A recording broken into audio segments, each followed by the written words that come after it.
Bueno, muy bien, señoras y señores. Estamos aquí sentaditos con el señor Nicolás Luca porque no estamos solos. No estamos solos. Hay algo que odio en el periodismo, que es la autorreferencia, pero no me queda otra para hacer esta introducción. Porque a mí me gusta escribir y siempre le escapo a la ficción porque te da miedo escribir en un país con tantos escritores grosos. Pero también soy periodista, trabajé en redacción y también soy boga.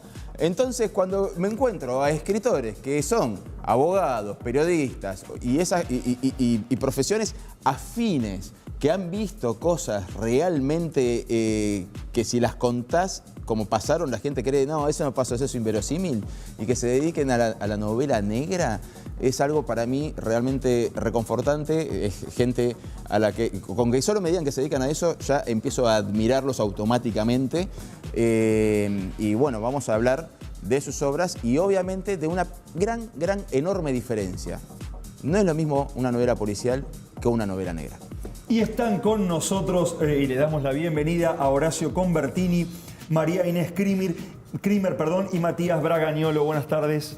¿Qué tal? ¿Cómo va? Gracias por estar con nosotros. Gracias por la invitación. Bueno, ¿qué es esto, como decía Nico, ¿no? ¿Qué es esto de la novela negra que se ha puesto tan de moda? ¿O es algo que ya viene de antes y ahora nosotros le decimos que está de moda? No, venir viene de antes, ¿eh? El primer registro, coincide en general que el primer registro es Los crímenes de la calle Morgue, de Edgar Allan Poe, de 1841, creo, 1841. Después, eso plantea lo que es la novela, la historia de enigma, ¿no? El policial de enigma que se resuelve a través de la deducción. Y si nos venimos más para el lado de la novela negra, donde aparece más la violencia y ya la cuestión de la resolución de enigma no es tan importante, tenemos que corrernos a 1926 con el cuento Los asesinos de Hemingway. Así que viene de arrastre y nosotros seguimos la tradición. ¿Estamos de acuerdo? Totalmente. No, mirá, si decían, no estamos de acuerdo, para mí empezaba la polémica, es lo que estamos buscando. Es interesante lo que dice Horacio, porque en realidad también podemos ir un poco más atrás. La tragedia griega, y los griegos sabían mucho de literatura, está llena de crímenes. Por eso hace que el horror nos resulte tan atractivo y es una tradición que la podemos sostener hasta el día de hoy. Y también es como muy interesante lo que pasa con el horror y el género negro en la Argentina, ¿no? Porque me parece que hay un componente muy interesante que es el tema social. En la Argentina el tema social aparece desde un principio, cosa que no pasa, por ejemplo, en el caso de Poe o de otros autores, incluso europeos. Claro, porque vos en tu obra has abordado cuestiones sociales muy presentes. Muy presentes porque traté de inscribirme en una tradición que ya viene desde el crimen de la calle Arcos, por ejemplo, a principios de 1900, cuando es muy interesante el tema de que el periodista que investiga ese crimen, que es un crimen de cuarto cerrado, y que trabajaba en el diario Crónica, tiene el problema de que si no descubre al criminal lo echan. Entonces me pareció como muy actual el tema y me gusta inscribirme en esa tradición donde hay un problema de que se puede hasta perder el laburo si uno no descubre quién es el asesino. Y en tu caso, Matías, ¿cómo fue que abordaste la novela negra? ¿Cómo llegaste a ella? ¿Viene de chico, de leer? ¿Cuándo te empezó a gustar? Por supuesto con Poe, ¿no? Poe claro. Además de los crímenes de la calle Morgue, tiene una mezcla de relato y crónica e investigación periodística que se llama El misterio de Mary Rogers, ¿no? Que es un caso de un asesinato ritual. Y nada, realmente me acuerdo de haberlo leído un día que me desperté temprano a los 7, 8 años y tenía el libro de Poe, lo iba leyendo y eran las 7 de la mañana, estaba amaneciendo, sentado en la cocina de mi casa y me encuentro con El misterio de Mary Rogers, que es escalofriante cuando vas leyendo, pues supuestamente la encontraron sentada en un trono, qué sé yo, a la mujer esta que aparece muerta.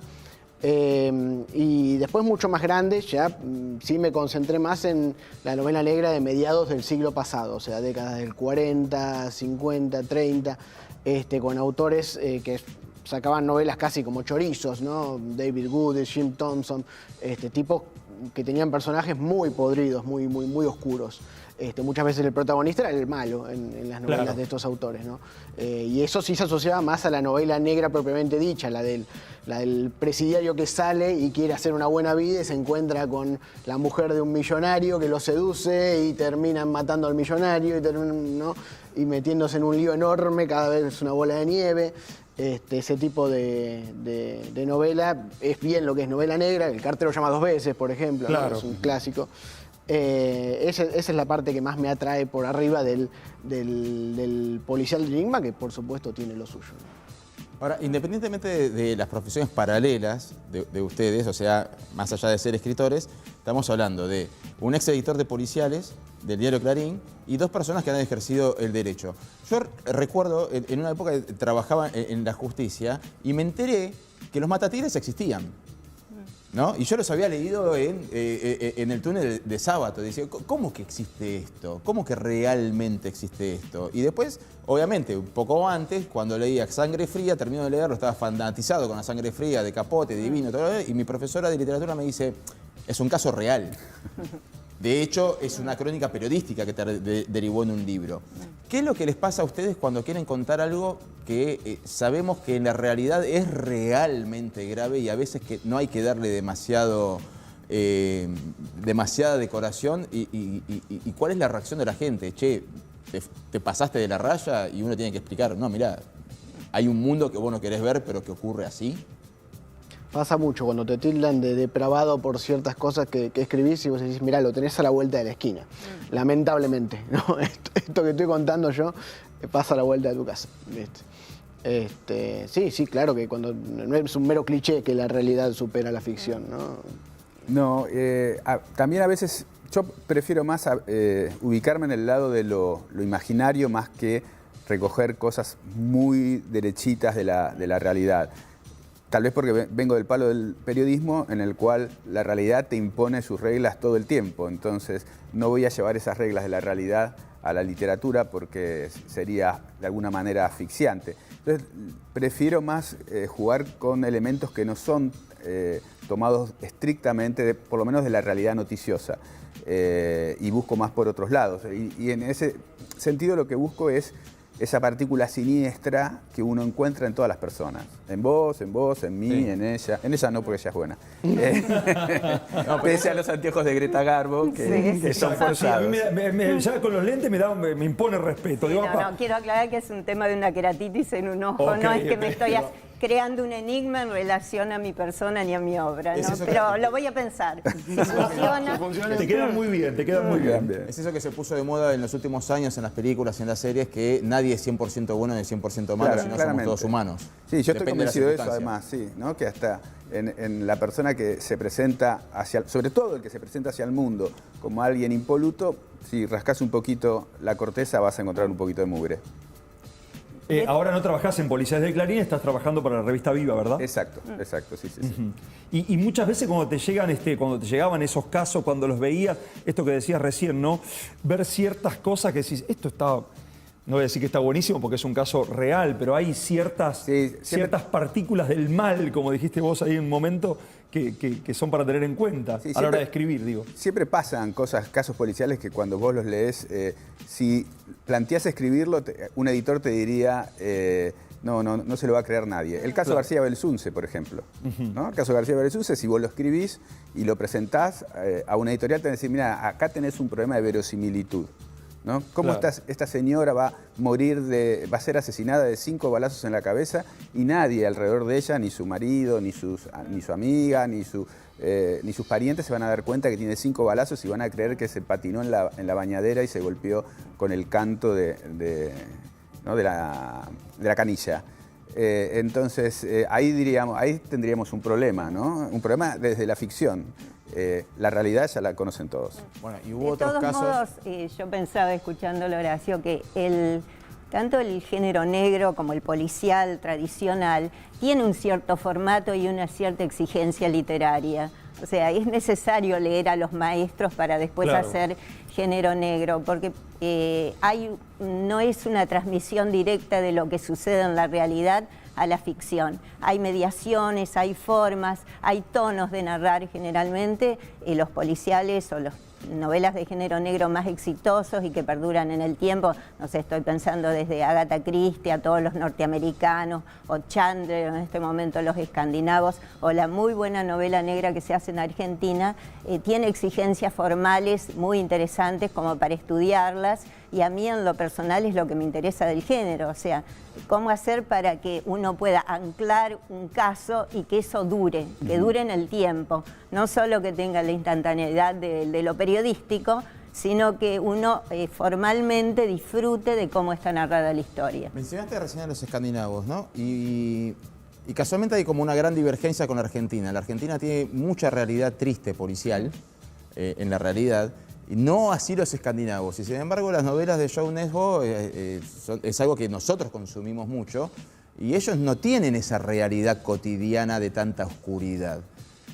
¿A qué le atribuís eso de que nosotros debamos ficcionar y ellos deban ficcionar en base a lo que, no sé, a un bagaje que ya tenemos cultural, y de golpe el éxito venga de países que no tienen esas problemáticas sociales? Creo que acá pasó la dictadura y después de eso no hay credibilidad de la justicia ni tampoco de la policía, cosa que no pasa en los países, por ejemplo, nórdicos. Es muy difícil crear un detective, por eso por lo general no hay novelas de detective en Argentina, porque el detective es no creíble, no es verosímil, o sea, se asocia mucho con las fuerzas policiales. Claro. Entonces buscamos, como en mi caso, una periodista, una investigadora, o en el caso de mis compañeros, o sea, buscan otras estrategias para no anclar la investigación en las fuerzas de seguridad. Ese problema no lo tienen los escandinavos. Recién decías que la novela negra argentina es muy rica. ¿Cuándo empieza esta tradición? La tradición arranca, como te comentaba, de mucho antes, porque acá hay un público lector de novela negra desde el 1900 en adelante. Había muchas revistas, rastros, pistas, que se consumían en kioscos y eran revistas muy económicas y muy populares. Y yo creo que esa tradición asegura un público lector que subsiste hasta el día de hoy, ¿no? Siempre interesa, nunca se dejó de escribir novela negra, policial o novela negra en Argentina. Y llevándolo al lado de lo cinematográfico, al lado de las series que ahora están tan de moda, las plataformas, también están invadiendo ahí, también están apareciendo cosas realmente muy interesantes. No sé cómo lo ves. No miro mucho series. Ajá, ok, no es la persona indicada. No. Yo veo muchas series. Enseguida, ¿viste? Sí, yo soy un gran consumidor de series. Sí, ¿Viste? Ahí tenés, y es muy aprendí. difícil no encontrar una serie policial en las principales plataformas. Y tenés de todo, desde las que están hechas puntín al medio, ¿no? Con un penal pateado a las apuradas, y las que son muy sofisticadas. Me acuerdo de la islandesa, Trapped. Que me encantó. Digo, Islandia. Bueno, pero vos fíjate que en Islandia, la última vez que un policía mató a un delincuente, en 50 años una sola vez hubo un policía que mató a un delincuente. Lo que decías vos. Y ese policía recibió tratamiento psicológico durante mucho tiempo para poder superar el trauma de haber matado a una persona en el ejercicio de su deber. Y sin embargo hicieron una serie policial muy, muy interesante, más por el clima y por el contexto, en mi opinión, que por la trama en sí. La trama está resuelta un poco a los ponchazos, pero Trapped es una linda serie para ver, porque decís, bueno, en esta especie de sociedad casi perfecta y armónica y civilizada, pero rodeada de un clima agreste y terrible, bueno, aparece un cadáver y entonces ahí... Un torso, aparece un torso flotando en una bahía y ahí se pudre todo. Matías, yo hice los deberes, me puse a leer artículos, entrevistas, me puse a leer entrevistas viejas porque... Eso quiere decir que yo no los hice. No. Uno de los dos. Me refiero a que Somos un dúo. Una cosa son las reseñas de las editoriales y otra cosa es leerlos en las entrevistas, que es mucho más interesante claro. y evitamos repetirnos nosotros. Vos en una entrevista habías dicho que entre tus influencias, bueno, los norteamericanos, ¿no? Burroughs, obviamente Edgar Allan Poe, que recién lo mencionaste, pero al hablar de los escritores argentinos hay dos que se destacan por ser... hasta yo he leído los policiales de ellos, que son Borges y Bioy Casares, que han cultivado un gran género policial entre ellos. ¿Qué cosas se pueden tomar todavía de esos escritores tan históricos? Porque uno habla de Borges y de Bioy Casares y dice la gloria, y después el que se dedica a policiales generalmente dice, ay no, escribe policiales. No, pará, Borges y Bioy Casares escribieron policiales. ¿Qué cosas de ellos todavía podés rescatar como para decir, pucha, esto es un género que realmente vale la pena? La apertura mental que tenían a la hora de leer. Los tipos leían género. Claro, leían que género. es mala palabra muchas veces Claro. para los literatos. Los tipos leían género, los tipos leían Kipling, los tipos te leían la novela negra que mencioné, ¿no? De la década del 50, del 40. Además la editaban. En el, Además tenía el círculo, ¿cómo es? Séptimo Círculo. Séptimo Círculo, que es una colección muy buena de policiales, tienen La bestia debe morir, por ejemplo, que es el libro del padre del actor. de Daniel Day-Lewis, el padre de Daniel Day-Lewis. No me acuerdo con qué Nicholas seudónimo Blake. lo publica. Blake, Blake, el autor. claro. La bestia debe morir, que hay una película también francesa, eso lo publicaron ellos y ese libro es fundamental. Y no sé cuántas ediciones habrá de ese libro, pero la principal, la que todos conocemos y conseguimos, es con la colección esta que armaron Bioy y Borges. Bueno, han escrito ustedes ya varios libros, vemos ahí arriba de la mesa que hay algunos, así que nos gustaría que nos recomienden sus propios libros para poder, quien quiere adentrarse en la novela negra y quien tiene ganas de leer, por supuesto. Bueno, yo me he ocupado del lugar de la mujer en la novela negra, cosa que me pareció muy interesante. Hace ya más de 10 años que estoy en esto y me resultó interesante por la evolución que han tenido, cómo venían los autores históricamente a la mujer dentro del género policial o después novela negra. En un principio, bueno, mencionaban a Poe. En Poe todas las mujeres son víctimas, son una especie de rubias descerebradas que tiene que venir como el hombre a descubrir quién la mató. No, pero era la época victoriana. Era la época, pero si avanzamos un poco más ya en el género negro, que es mucho más cercano y actual, en el caso de Chandler, todas las mujeres son asesinas. En las 7 novelas de él, con lo que se revela una cierta misoginia encubierta. Algunos dicen que no le tenía mucha simpatía a su mujer, entonces, digamos, asesinaba a todas las mujeres de sus novelas. Y lo que me parece muy interesante es cómo ha evolucionado el lugar de la mujer. Hay muchas detectives mujeres, tanto en Argentina ahora como en festivales. Vemos que continuamente se está moviendo la situación. Bueno, yo tengo 2 detectives, Ruth Eppelbaum, de la trilogía que escribí para Negro Absoluto, y después en Revolver, en 2 novelas, Noxe y Cupo, la detective Marcia Meyer. Bien, muy interesante. Ahí estamos viendo algunos de los títulos, ahí los tenemos. ¿En tu caso? Bueno, el último que salió hace un mes atrás es Lo oscuro que hay en mí. Muéstralo. Ahí está, acá, mirá. Lo oscuro que hay en mí, esta tapa hermosa. Ahí está. Ahí estamos. Es la historia de un muchacho que cuando muere su padre y va a desarmar la casa donde vivía su padre, descubre cosas que son impropias para la vida de ese señor que era viajante de comercio, muy modesto, humilde y callado. Primero encontrará un bolso con muchísimo dinero, que de dónde lo sacó, y después un objeto que reconfigurará todo su recuerdo y toda la historia de su padre y que también lo afectará a él. Lo que decías de raspar un poquito en el impoluto.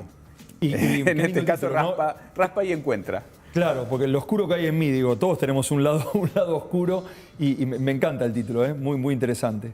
Y en el caso tuyo, ¿qué En el tenemos? caso mío, la última novela es un policial bien negro, pero tiene enigma también, se llama Dormiré cuando esté muerto.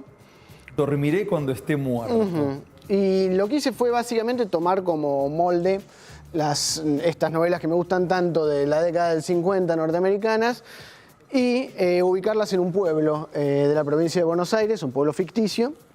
En año 97 tienen lugar los hechos. Bien. Es un asesino serial que hay puntualmente, una cosa rara para un pueblo de la provincia de Buenos Aires.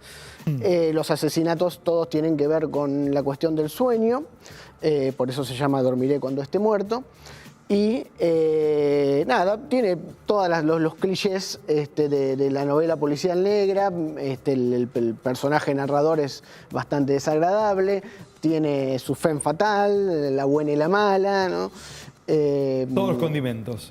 Todo es condimento y los chusmeríos del pueblo, por supuesto, que complementan y diversos personajes del pueblo que entran y salen, siempre dentro de esa hostilidad que hay hacia el personaje principal, que es el dueño de un fanzine local, que se toma la decisión de investigar los casos porque la policía no parece muy orientada al respecto. Bueno, teniendo estos 3 exponentes, estos 3 ejemplos maravillosos, yo creo que larga vida a la novela negra en la Argentina. Por favor, ojalá. Larguísima vida. Nosotros les agradecemos muchísimo que estén acá, mucha inspiración, mucha suerte y lo mejor para ustedes. Gracias. Gracias por venir. Muy bien, señoras y señores, nosotros nos vamos a hacer